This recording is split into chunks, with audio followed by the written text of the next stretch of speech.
Our next speaker, Sonia Nazario, is an award-winning journalist whose stories have tackled some of this country's most intractable problems: hunger, drug addiction, immigration, and have won some of the most prestigious journalism and book awards.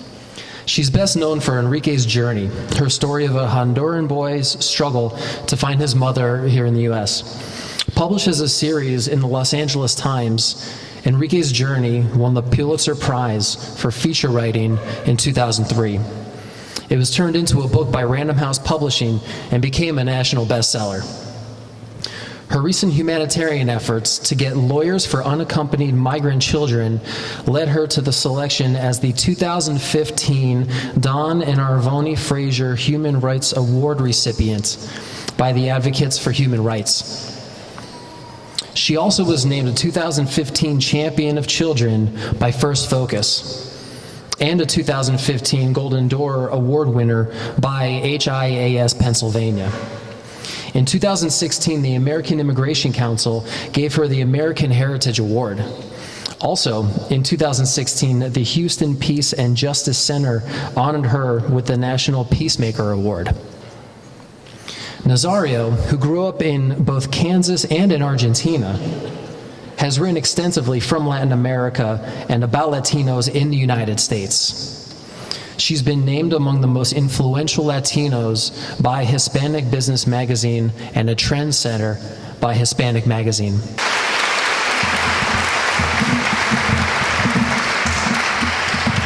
That's great, thank you. Yes, that works, yes. Hi, thank you for welcoming me here today. Thank you so much for that kind introduction. I hear some of you from the United States had a journey of your own this morning, and I'm going to be talking about journeys. Thank you to Silvia and everyone at SDSU and the Escuela de Trabajo Social. I'm going to be talking a little bit about my journey and this book that I wrote and the immigration issue and what's been happening with Central American migrants, in part coming through Mexico. So I'm the child of immigrants. Immigrants are people, as many of us know, who are willing to leave all the things that we know and cherish and love, to fling yourself out into the complete unknown, a very difficult thing to do.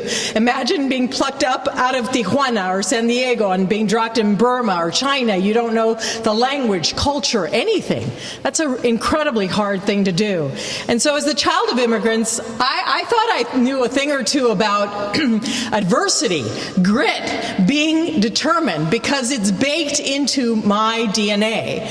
My father's family, here they are, they fled Christian Catholic persecution in Syria in 1920 to go to Argentina, which is where my father was born. My mom's Jewish family, this is them, they fled Poland before World War II to go to Argentina. The ones who didn't leave were all killed in Auschwitz. And as adults, my parents left Argentina, where they had both grown up, for opportunity. This was the first day my dad arrived to the United States, to Kansas of all places, to come and do early genetic mapping. I faced a slew of obstacles growing up that really fueled that toughness that I already had inside of me. As a kid, I mostly grew up in Kansas, and I hate to say this to students or maybe some educators in the crowd.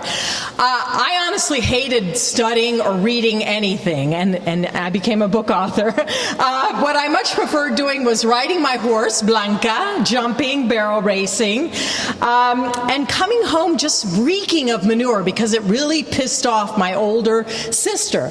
She was preferred by my father by a mile. She was the valedictorian, the straight-A student, the goody two-shoes, and Sonia apparently was the opposite of all of these things. And my father would say straight up to my face, Sonia, you are the dumb jock in our family. So I had a very powerful motivator. I was going to prove him wrong about me. Then my father died suddenly of a heart attack. My mother, Tina, she didn't particularly like the United States. You might have heard this rap from some of your parents. La gente aquí es tan fría, los vecinos ni se conocen, you know, the whole, I'd rather live in my own country. But her timing in taking us back to Argentina was terrible. It was the beginning of the so-called dirty war that was starting. The military was taking power, and they would disappear. That means kill about 30,000 people in the coming few years. So when I was 14 and 15 years old, I lived in fear every single day. The military would roam the streets in unmarked cars, picking people up. And it didn't take a lot for them to target you. If you had a beard, if you were a professor or a teacher, you were all commies. And they didn't like anyone in particular who was advocating for a more just society. I always walked to high school with my best friend, because if one of us got snatched, hopefully the other one could run and tell our parents what had just happened. A 17-year-old, very close family member of mine was picked up, tortured for a month, and held in jail for almost a year in very hard conditions. And since I'm the only person who was born in the United States in my family, I was lobbying congressional leaders, Secretary of State Kissinger, when I was 14, to try and save her life. They killed one of my best friends. He was 16. They broke all the bones in his face. I was walking down the streets of Buenos Aires one day with my mother, and I saw this pool of blood on the sidewalk, and I asked my mom, what happened here? And she said that the military had killed 2 journalists. Why? I asked her, and she said, well, those journalists were trying to tell the truth about what's going on here. I quickly understood that you could not, that the one reason the military was able to do what they were doing was that there was this vacuum of information. People didn't really understand them. And I understood that you could not have a strong democracy, whether it's there in Argentina or in the United States or in Mexico, without a vibrant press that's willing to hold people in power accountable. I witnessed the power of words that day, the power of storytelling. I decided right in that moment, staring at that pool of blood, I'm sure most of you would have made a different career choice. And you should know my nickname since I've been 3 years old has been La Granuja, the troublemaker. So I like stirring the pot. I decided to become a journalist, to hopefully be that truth teller. We came back to the U.S., and there I am in my first photo as a journalist. We came back to the U.S. soon after that incident, and while I had many other obstacles to becoming that storyteller, you know, I thought I faced them head on, con ganas, as we like to say. My dad's death plunged our family. We had been middle class. Now we were working poor. My mom had never gone beyond high school. She had 4 kids to feed, so she went to work as a seamstress, minimum wage cook. I went to work at 15 bussing tables to help her pay los biles. I was a good student in high school in Kansas, but I think because I was the only one who looked like this there back then, no high school counselor even said, Sonia, maybe you should try going on to college. Luckily, my boyfriend did, and I ended up following him to Williams College, which is often ranked #1 in U.S. News as the very top college in liberal arts college in the United States. When I got there, I felt so overwhelmed. I had gone to a mediocre high school. I'd never written a paper longer than 3 pages, and you could count on my 2 paws the numbers of books I had cracked open and attempted to actually read to the end. These kids had gone to the very top prep schools in the United States, Andover, Exeter. It seemed to me they had been writing papers since they were in frigging diapers. They had names like Muffy, Buffy, Skip. I'm like, who calls their children children these names, rich wasps. Half of them seem directly descended from the May grants, and I was one of maybe 5 Latinos on the whole campus, and I was drowning. I thought, Sonia, you're going to flunk out of this college your first year.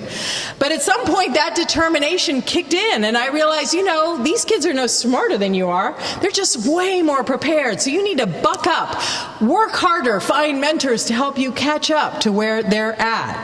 I ended up graduating with honors and very funky glasses, and going back to give the convocation a few years ago.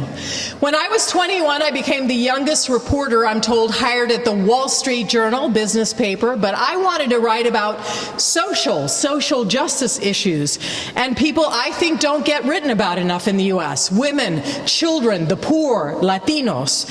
I can't stand sitting in an office calling people all day long. I'd rather shoot myself. So I became an expert in what's called fly-on-the-wall reporting. I am like a pig in slop if I can throw myself right in the middle of the action that I'm trying to describe. So I hang out in riot zones and in crack houses and pretty dangerous, tough places most days. I see my goal as I want to take my readers, grab them by the throat and take them on a ride inside worlds that you might not otherwise see. I think that there is an immediacy, power, if I can put you right on the front lines of the action. So I came to think of myself as, wow, Sonia, you are the queen of overcoming obstacles. Until I had a conversation one morning with Carmen, who would teach me what real determination. Carmen, are you thinking about having any more children? I thought she just had one young son she sometimes brought. Carmen was normally this chatty and happy woman, but when I asked that, she went completely silent, and she started sobbing in my kitchen. And she told me about 4 children that she had left behind in Guatemala. She said, Sonia, I'm a single mother. My husband, he went off with another woman. And most days I could feed them breakfast and maybe lunch, but at night I had nothing left. And they would cry out to me, my children, with hunger.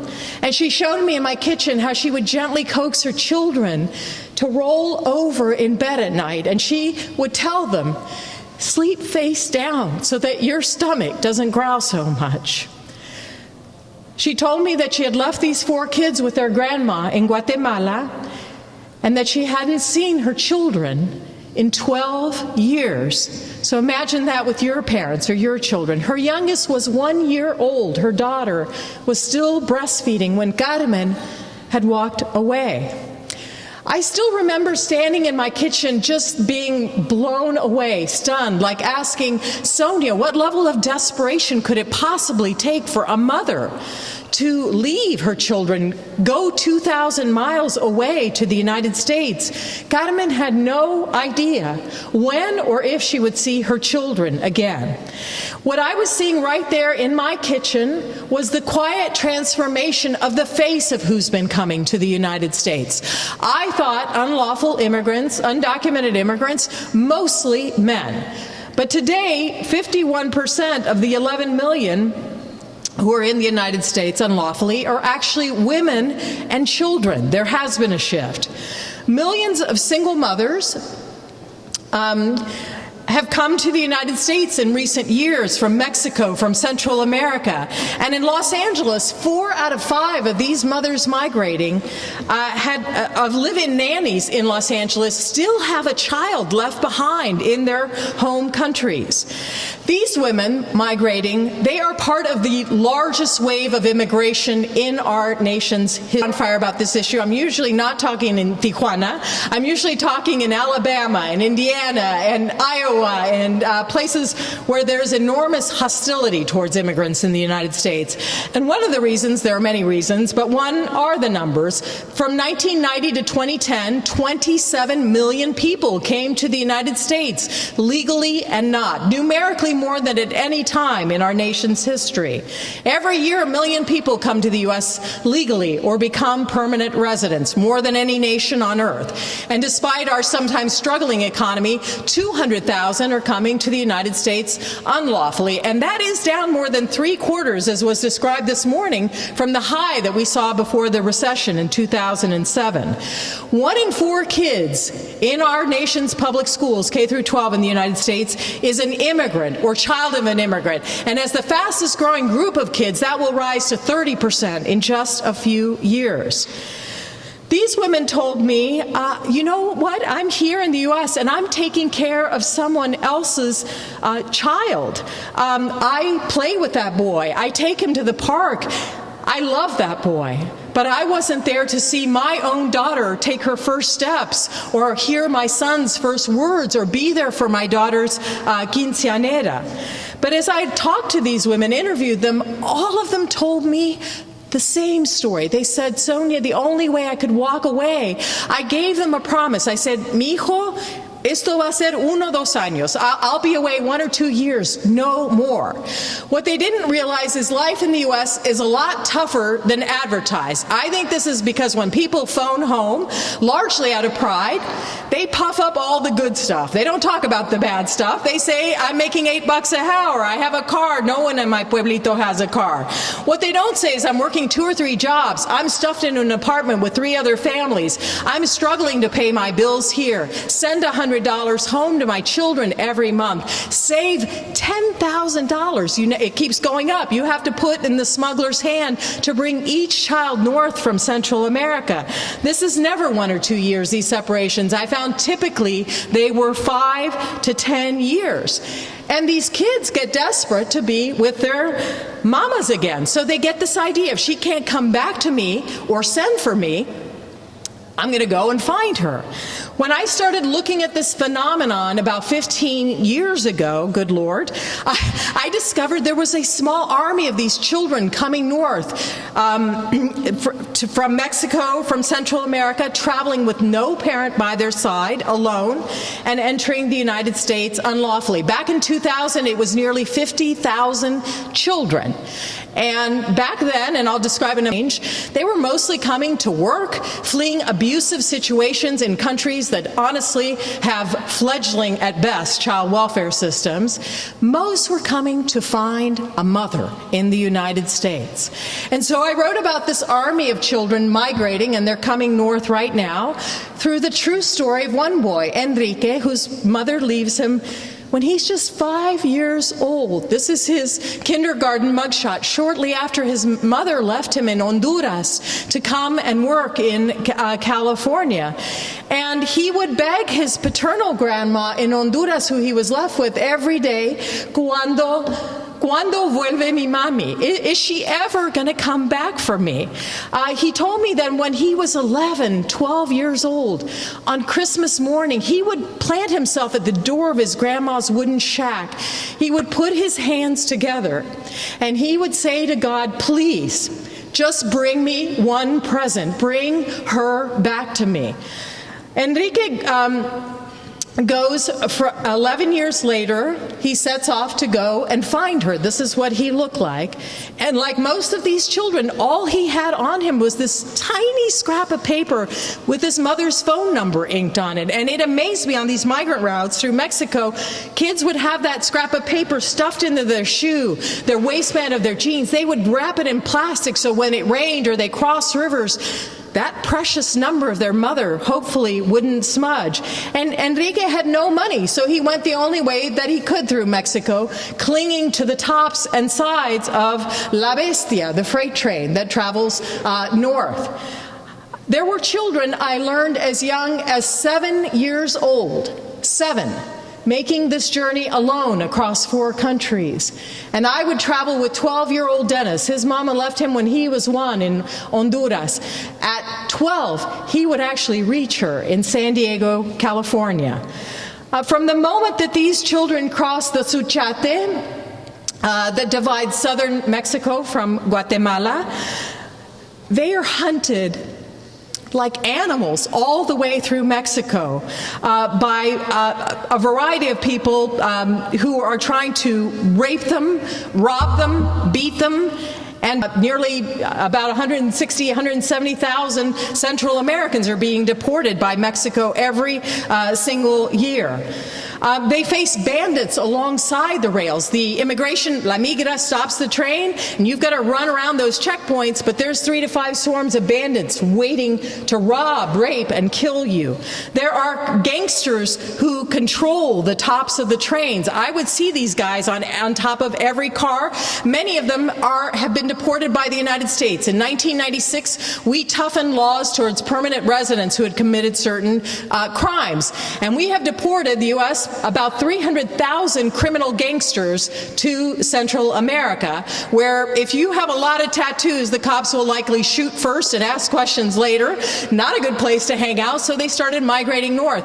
And they found a good business on top of these trains. And I would see 10, 20 of these guys on top of every train, roaming car to car. They would surround you and say, your money or your life. Strip you of your clothes, look for coins, and sometimes because they're high on crack or crazy, they would throw people down to those churning wheels below. And migrants face the train itself. The Central Americans are crossing Mexico illegally, so they can't get on and off these. They can't get on these trains at the train station, so they have to do these as this train is moving. Oh, and they also face corrupt cops. I documented a dozen different kinds of police officers in Mexico who would rob these migrants, stop the train, line everyone up, rob them of their hats, belts, shoes, any coins they could find, sometimes rape the girls, and deport them across the southern border. But they face getting on and off these moving freight trains. And take my word for it, I've done this. This is a lot harder than you think. The rail beds slant at 45 degrees for a lot of these trying to survive. And I wanted to understand, I spent 2 weeks with him there, watching his misery play out, hanging out with him all day, all night.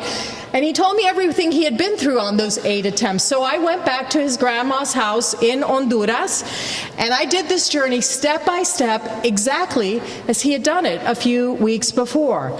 I would travel 3 months, 1,600 miles on top of 7 freight trains. And then, because I'm either crazy or stupid or a bad combination of both, I would do it a second time, 3 more months.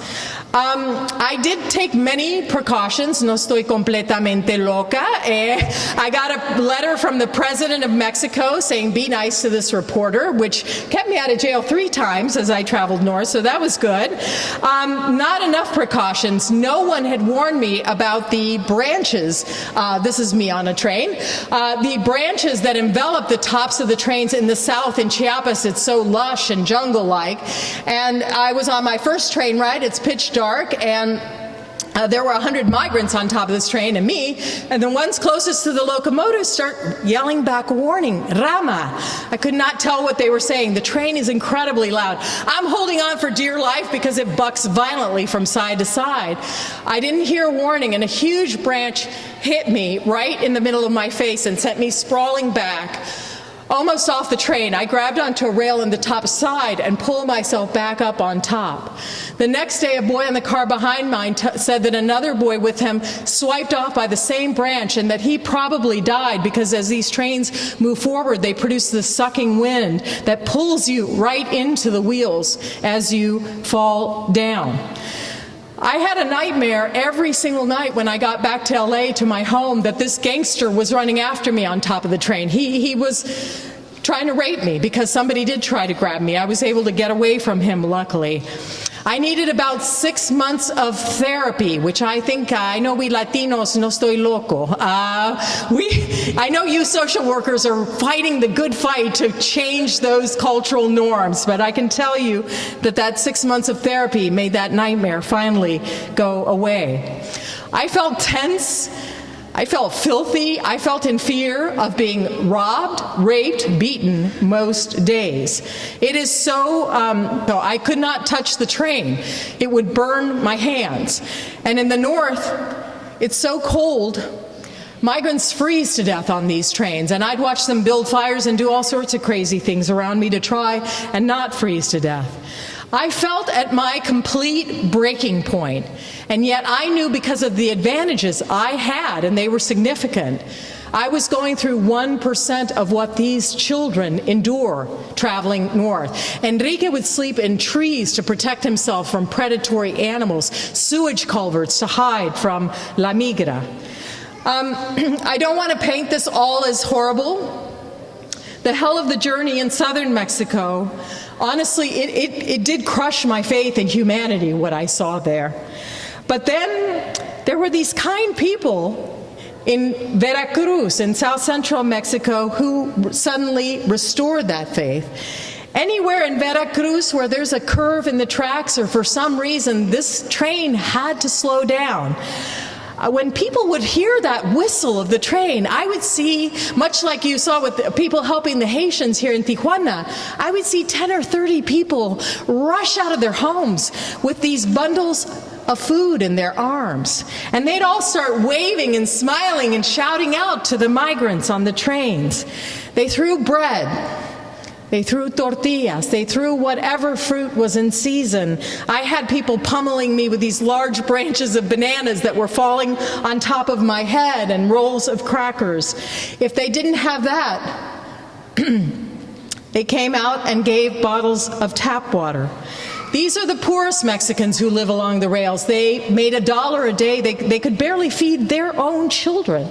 But they were giving a little of what they had to total strangers from other lands. All of them told me, I am doing this because it's the right thing to do. It's the Christian thing to do. I know that this is what Jesus would do if he were here standing in my shoes. People like Maria gave. I have to tell you, I am this grizzled, cynical, investigative reporter, and my first question to Maria was, how old are you? And she answered, I'm 132 years old. And I thought, good Lord, can I believe anything this chick tells me? She said that during the Mexican Revolution, that's 1910, she was so hungry, she would eat the bark of the plantain tree in her front yard, so she knew hunger. Her hands were gnarled with age, but she'd force them to make little bags, and when she heard that whistle, she would hand them all to her 70-year-old daughter, and then Soledad would go racing down that rocky slope and heave these bags up to the waiting hands. I'll always remember what Maria told me that day. She said, if I have one tortilla, I will give half away. I know God will bring me more. People like Francisca, amazing heroes in Mexico, dirt poor, and yet she gave food 4 times a day. She's so poor she has holes all in her sweater. She's not smiling from my photographs because she has no teeth. And yet, this is her whole house. She's managed in this one-room hut to scrunch 3 beds. Every night, she and her 2 children sleep in 1.5 beds. Every night, Francisca allows 3 migrants. They were strangers to her that morning to sleep in the other 1.5 beds. I've never seen people live their faith like I saw here in Mexico. Enrique makes 8 attempts, 122 days, 12,000 miles, and his story was typical, not atypical. Children have long done this modern-day odyssey. There's no other way to describe it.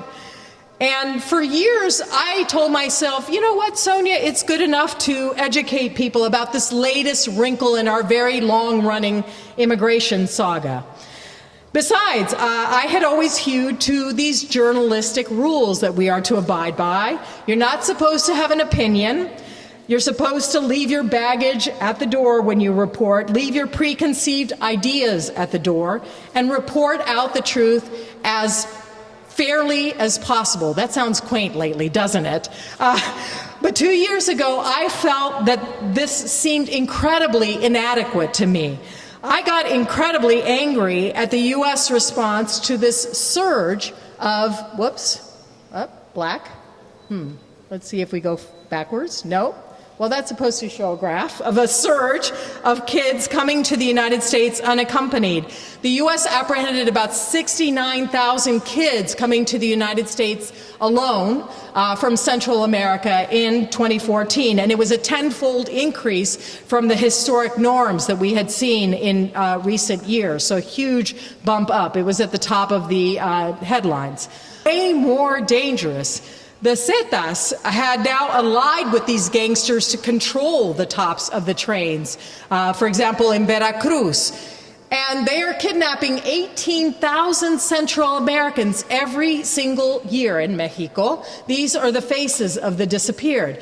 And they prefer to snatch children off these trains because they use that scrap of paper with mama's number to demand ransom from parents in San Diego, $2,000, $3,000, $4,000. And if you can't or won't pay, they will cut up that child in front of the other children to send a message that everyone must pay. Surveys show that 60% of girls are raped crossing Mexico, and Mexican morgues are receiving 4,000 unidentified bodies every year. Many of them are presumed to be immigrants. So I asked myself, oh my Lord, why would a child do this journey today? What kind of horrible parent would allow them to make this journey today?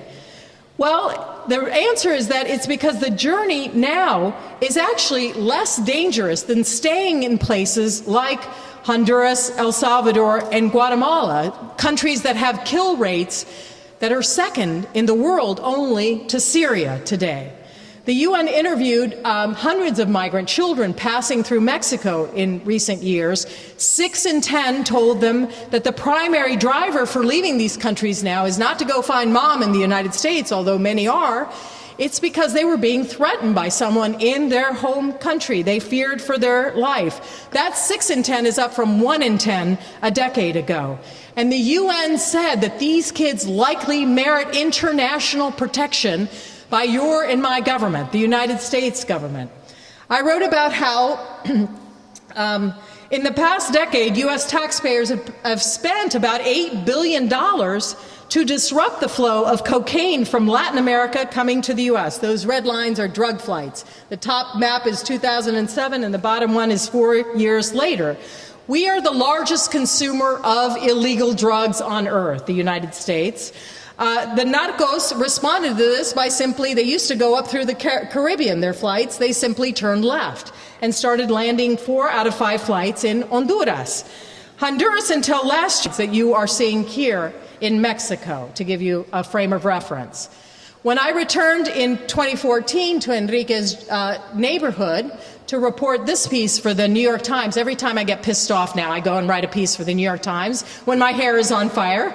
I went to Enrique's neighborhood and I was just blown away by the violence these children face now. In his neighborhood, children were being kidnapped, beheaded, skinned alive. Gangs and the narcos that were forcibly recruiting children at very young ages, 8, 9, 10 years old, like child soldiers are conscripted in Sudan, to serve as lookouts in the neighborhood, to collect extortion money from businesses. About a third of Hondurans have had to pay extortion money, to sell drugs and even to kill people. I interviewed kids like Christian. This boy is 11 years old. He's in the 6th grade. And he said, I know what will happen when I keep saying no to the narcos who control my elementary school. Every day when I come out, they're pushing me to use crack. They want to get me hooked on crack and working for them. I know 3 children my age, friends, who were killed for saying no. My father has been killed. I'm getting out of here, even if I have to ride on top of that train. The kids fleeing now keep getting younger. Half of the children caught in Mexico traveling alone, 11 and younger, and more are girls.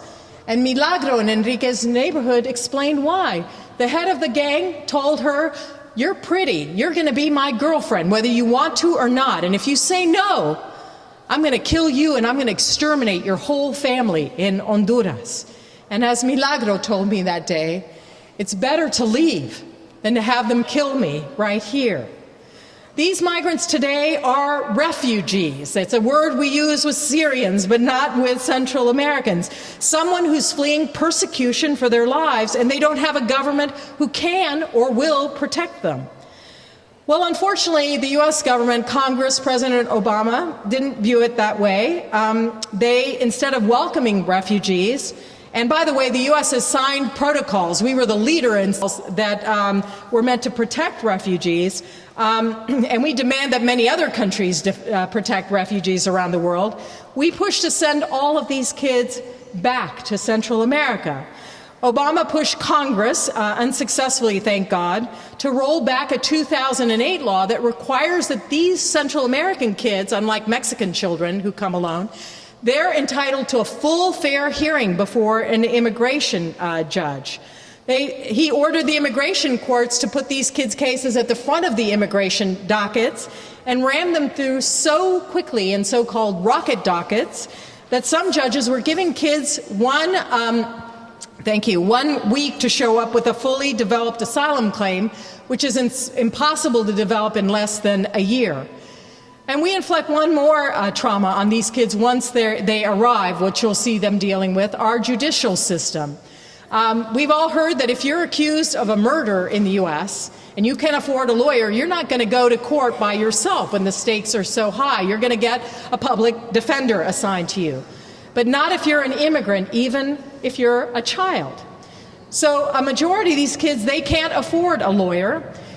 And so they are going and standing in immigration court by themselves. Imagine what I have seen in LA, a 7-year-old boy. He is shaking like a leaf standing before that judge,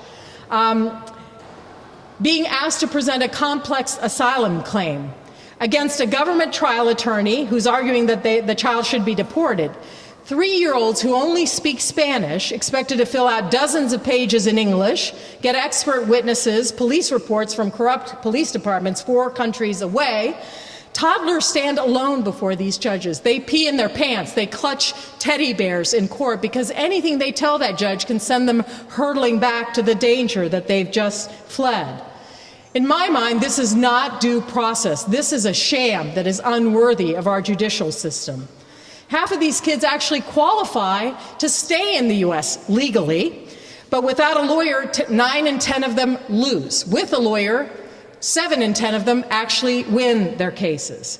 And finally, our government, and now I'm going to diss the country that I am in, we paid Mexico in the last 2-3 years tens of millions of dollars, as I wrote about here, to keep these kids from arriving at our border and asking for safety, asking for asylum. Mexico took that money and they launched a ferocious crackdown on these migrants in recent years. They are being freight trains. I have seen children walking the length of Mexico as a result of this crackdown. Mexico deported 36,000 children last year. Half of those were unaccompanied children, which is about 4 times what they were doing a few years before. And they're doing that at the behest of the U.S. government. Just as many children are fleeing Central America today, and I'm hoping this graph will show up. Let's see, nope. Nope. So if it did show up, you would see that just as many, if you add up the number of kids being deported by Mexico and the U.S., despite everything, all obstacles that we've thrown at these kids to not make it through Mexico, just as many of them are leaving these countries as ever before. What are the consequences of sending kids back? It's that 14-year-old boy, Gredis, who was sent back by Mexico. He had been threatened by gangsters before leaving Honduras. And within 48 hours of being deported by Mexico, he had several gunshots in his head. He was dead. Let me wrap this up by saying, I want to be totally clear. I am not an open borders gal, and I may get hissed at for what I'm going to say. I think that there are winners and there are losers in terms of this unprecedented influx that we have seen in recent decades to the United States. And I think that we should have a full-throated debate about this issue, especially when it comes to economic migrants, which I differentiate from refugees who are fleeing for their lives. I think that there are huge benefits to this influx. Migrants do many jobs that Americans simply do not want to do. I've spent a lot of time in chicken processing plants, meat packing plants, and they drive our $16 trillion economy. Most economists believe that they are very good for our economy, and they prevent many businesses from closing down altogether or outsourcing more jobs if they had to pay twice the rate to get an all-American workforce. But there are losers too, and unfortunately they're the 1 in 14 Americans who don't have a high school degree, who are being forced to compete in some instances in industries where migrants work, and have seen their wages depressed as a result of this. That's mostly African Americans and previous waves of Latino immigrants. 1 in 7 construction workers, 1 in 4 ruferos are undocumented. I would argue Americans will do those jobs if they're paid well to do those jobs. And I think what's really important for this group of social workers is that the other group that's really harmed are migrants. Moms who come here, they are able to send money back to their kids, and that's huge. Their kids can eat, they can study past the 30s. Kids for 10 years, they will resent and walk up to the line of hating you as a mother for doing that. They don't get it. They feel that the person who should most love them in the world walked away from them. And I've heard kids say to their moms' faces in San Diego and in Los Angeles, even a dog doesn't leave its litter. How could you have left me? And this destroys many of these families. And I'm sure many of you have or will see this in action soon in your work. So what should we do on this issue? I think we have to get past the same 3 tired approaches that have been pushed by the left and the right political leaders in the U.S. that are the same elements of comprehensive immigration reform, to instead try to stem this exodus at its source and keep more migrants in their home countries where, honestly, most migrants would rather be. We've tried 3 things to stem this flow that haven't worked.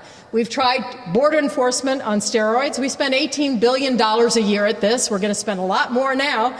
And yet 97% of migrants who try repeatedly are able to get past the border. We tried guest worker programs. The last big one was the braceros.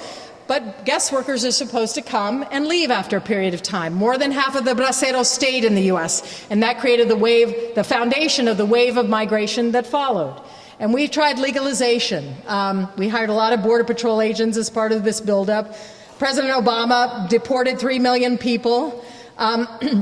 We lastly allowed people to come out of the shadows in 1986. We went from 3 million to 1 million.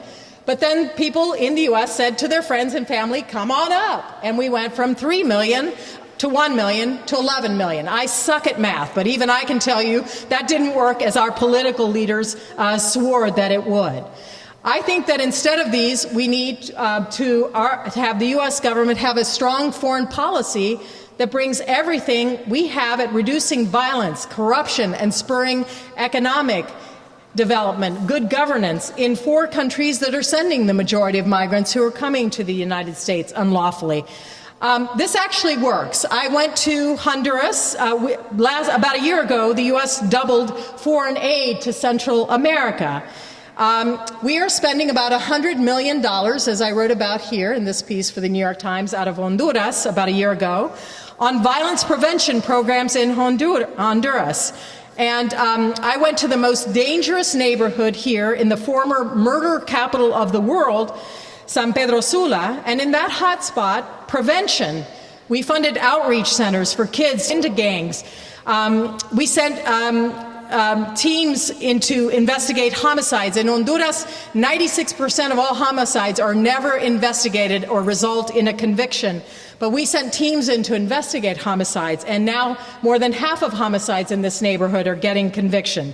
All of these programs reduce homicide in the worst place by 62% in 2 years and cut the number of kids leaving that neighborhood in half in 2 years. To me, this is a very smart investment. It's a win-win for the United States. We can spend $100 million in Honduras, or we can spend billions of dollars once these children arrive at our border in the United States. I think finally we also have to push for a very different and effective approach, God forbid, to our drug problem in the United States. Instead of locking everyone up, we need more drug prevention, drug treatment, and God forbid, let's try what Portugal did, legalize small quantities of everything. I've come to this reluctantly. It's a mess for 5 years in Portugal. Crime went up. But today, 15 years later, drug use has been cut in half by diverting the money from prisons to drug treatment and drug prevention. While we're working to try to solve the problems in these countries, I think we should lobby to actually increase the number of refugees the United States takes from the current 50,000 that President Trump has dropped it to at least 130,000 a year, which is what we had pre-9/11 to give these children a safe harbor in the United States. Germany, Angela Merkel is in the United States today. That tiny country in Europe took in more than 1 million refugees in 1 year. The stoic Germans stood at the train stations handing toys and candy and hugs to children that they didn't know. I'm married to a German American. This is extraordinary. Germans hugging people that they don't know. I'll end by saying, I often get asked, Sonia, what part of the illegal do you not understand? Well, I think in the current climate, it's really critical for all of us to remind Americans it is legal to present yourself at our border and ask for, when we are called upon, we should do the right thing for children who are in danger. There are moments in our history that I think are a test for us. Are we going to rise to the level of humanity that's required of us? I've seen students and readers of my book rally and do amazing things. They go to the How to Help section on my website. There's a whole letter I've already drafted to your congressional leaders. You can just send it to them demanding what they should do. They don't throw food to trains, but they work with a local family in their community. They help migrant shelters in Mexico. They've gone and built schools and water systems and microloan programs in Central America. I plan to keep telling these children's stories and being a voice for those whose voices often aren't heard through this political clamor. 2 weeks ago, I wrote this story in the New York Times about how President Trump is trying to strip special protections for unaccompanied children who are coming into the United States and increasingly trying to detain women and children permanently at the border. And so I wrote about how awful that would be and what would be the unintended consequences of those policies. My hope is that everyone here today who has one tortilla will consider giving half of it away or extending a hand to try and help these children in some way, whatever way that you can. If a girl like me, I couldn't even write a paper when I got to college, could win, of all things in the world, the Pulitzer Prize in feature writing, if these food throwers can give a little bit of what they have to strangers, if Enrique could actually make it into his mother's arms, I believe anything is possible if we set our minds to it. I think that if we fight with the determination, the ganas that I saw on train in the United States, and I think that we can focus on a new third way of tackling our immigration dilemma to slowly and surely change things in Central America so women like my house cleaner, they never have to walk away from their babies again. Thank you. Thank you. Do we have time for questions or no? No. See? No? Yes? A few questions? Questions?